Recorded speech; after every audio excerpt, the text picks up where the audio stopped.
this group will attack them. And then there. And then this group, my knight group, I didn't actually want to be attacking there. I want to hit withdrawal, something I won't learn until later, and then get them to attack this group over here. And they all just break up. And see, this is what I have concerns with, is it just seems like I'm just hitting 4-speed and just annihilating everything, and I don't have to actually use any strategy, and it's just, I have to wait until it's done. It's just sit here and they kill stuff, and I'm just watching, and oh, they killed some stuff apparently, and look, we're done. The rest of the rebellious army awaits you at the old tower. Destroy them all. So yeah, I was talking to Chester about this today, and he says, in his opinion, the combat, this part here, is like his favorite part of the game. So far, I'm not seeing it, because like, just from there, it just didn't feel like I was doing anything. We're probably all gonna go in wedge formation this time. These guys don't have wedge formation, so we'll just do close.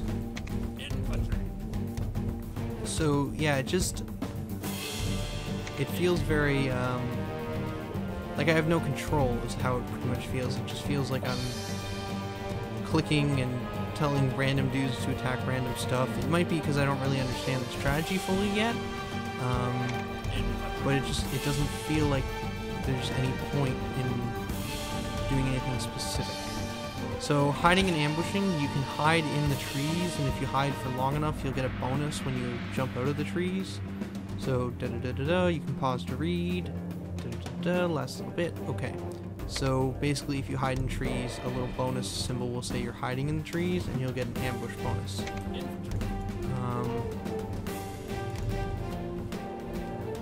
The symbol above them, they are rebels. I just guess they're spearmen, perhaps. Trying to get them to go in the shrubland, but it's not working. So we'll get them to move back. Get this band to move forward. Attack! We'll get these guys to now attack. Move these guys around. These guys. We'll have them engage there, and then move these guys into the trees, I guess. I really have no idea. Run! Maybe they should come back and attack too. So yeah, like right now it just feels like I'm massing a bunch of guys all on a group of dudes, and it's just like I'm just sitting here and watching what happens, and this doesn't even make a whole lot of sense to me. I'm like, which ones are which? So I guess these are the rebels, and some of my guys are just standing around. It's all very confusing to me, but overall I do like the overall mechanic. I played for about 2 hours last night, and I had intended to actually do some recording yesterday, but I kind of got distracted with actually having fun with the game. So I do like the game. It's just this combat, I just don't feel like it's necessary. It almost feels like a waste of time. Like it might be just better off for me to just hit like auto-complete battles and just do the main like overhead sort of economy type part of the game. So they're not dying fast enough, so we'll just turn up the speed. Yeah, see, these guys are trying to move. They're not actually in combat. I don't know. I could see them like flashing the move forward.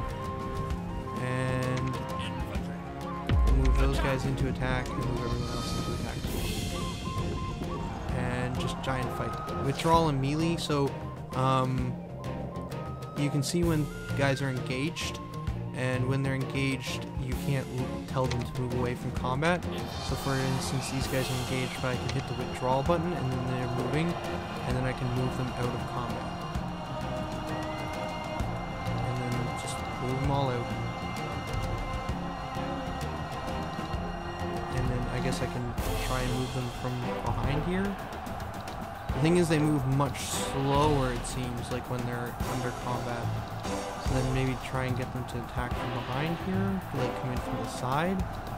I don't know. I just trying random stuff for the sake of trying random stuff, and then we'll put the speed up to 4, and then wait for all of the dudes to kill all the other dudes. Oh, there we go. I was going to zoom in to watch them kill other dudes, but too late. So that's combat. It's interesting. I don't know, I don't think I'm fully getting it. I lost 26 soldiers. Cool. Different unit types such as 2 spearmen units can merge on the campaign map by simply dragging and dropping. That's a whole level of different stuff. Battle results. In this panel you see the statistics about your current battle, losses on both sides, and the rewards you receive if you are victorious. So that's a pretty simple battle tutorial. The first victory. You have done well, my king.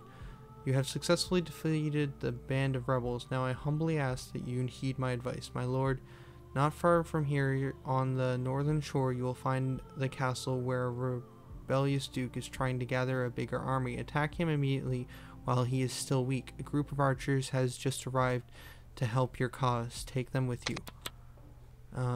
You can inspect your army at any time by double-clicking on the army. On this screen you can manage your army and get details and information on the units. Yes, So, my king. If I double-click, I can see my army. This is the army management screen. You can see knights and his units and their current morale and the army's strength. The knight leads the unit attached to him. You can see the link tying the unit and the knight together. You can switch this unit by dragging and dropping. Double click on any unit opens detailed information. So we can double click and see sort of the stats unit screen. The portrait of this unit shows the arm level and number of soldiers. The most important battle statistics and the upkeep costs appear below. Every unit has 5 general abilities where you can allocate 1 point up to 4 when you level up. At the bottom of the screen, the skills of the unit are shown. You can choose a new skill on reaching level 5 and level 10. Some units have basic skills. So this is a basic unit. To be honest, I did not realize that this screen even existed. When I went through the tutorial last night, I didn't actually double click on these guys. I only ever double clicked on a knight. So that's interesting. Every knight has 5 abilities on the right side of the portrait, and each of them have 20 levels. You can allocate 1 point between the 5 abilities where a knight advances when a knight advances a level. Below the abilities are displayed the 3 icons of the sub screen of the knight screen: skills, general, and artifact. So basically there's points you can put in here, so these have different effects on your knight. And then you can level up existing skills, or you can buy more, and you have class-based skills. These are skills based on this knight's class, which is warlord, I guess. And then you have general skills, which are just like, I guess, random skills that are sort of, I don't know, based on just being a hero. I don't know, I'm not really positive on what the difference is, but I can pick either ones of these. I can pick either of these when I level up and take one of those, or I could just keep leveling up Fog of Avalon or whatever. As well as there's artifacts. Artifacts are magical items which grant various bonuses to knights. You have 4 available slots: 1 weapon, 1 armor, 2 charms. The knight may have several artifacts in his inventory may give them to other knights. And I've already read that one. Skills. The upper box of the skill sub screen shows the skills possessed and the basic battle data of the knight. The picture shows the class, champion, sage, or warlord, and below that the 4 active battle skills are displayed. During the battles, the knights can only use 4 active skills, so you can set the required combination from the skills he possesses by dragging and dropping. In the lower box of the skills screen, the available skills appear. The class group is determined by the class of knight, and the general contains others where new skills may appear as a reward for quests, a change in morality, or by new advancement. Oh, so they're just based on other things, the general ones.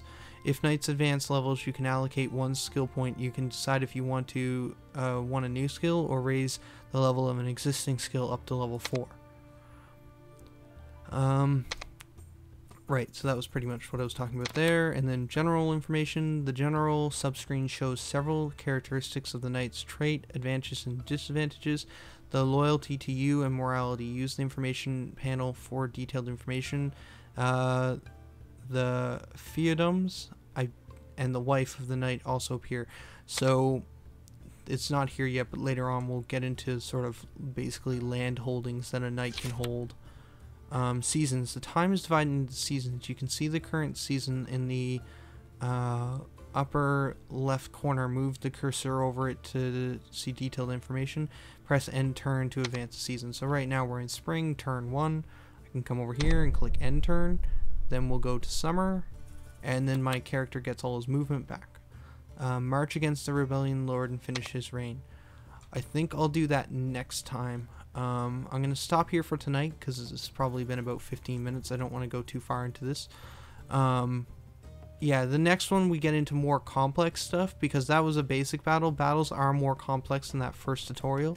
The battles eventually get into like sort of like a capture the point system where the more points you hold, the higher your morale, and if your morale gets to like 0, then you automatically lose the battle. We'll get into it next time. But again, it still just feels like I'm just randomly clicking guys around, and it does. I don't think it's the randomly clicking guys around that I have a problem with. It almost feels more like when it actually comes to combat, it doesn't feel like I have really any input on that. Like what I'm deciding doesn't make a huge difference. Like when I say just attack, they're just attacking for a while, and I don't really have any control over that. It's just eventually one side wins. I mean, I can withdraw and use archer support and stuff. Maybe I just haven't played enough to really get the full grasp of the level of strategy to it, but we'll see. But I definitely think this is a good sub, how to put it, maybe sub isn't the right word. I was going to say sub something, but can't think of a word to go with it. So basically just a good intermediate LP for the time being until Skyrim comes out. So just do a couple of these in between Fallout New Vegas, or with Fallout New Vegas, while we wait for Skyrim. Hopefully this interests some people. I know RTS has been asked for a little while, but anyways, I'm ranting. I'm going to stop. So probably I'm going to try and do this one once a day. So Fallout New Vegas once a day, and this once a day until Skyrim comes out, and then I'll either keep going with this for a little bit, or I might just stop. I'm not making any commitment to complete the campaign, but for now, this is Tolhi signing out. Later, guys.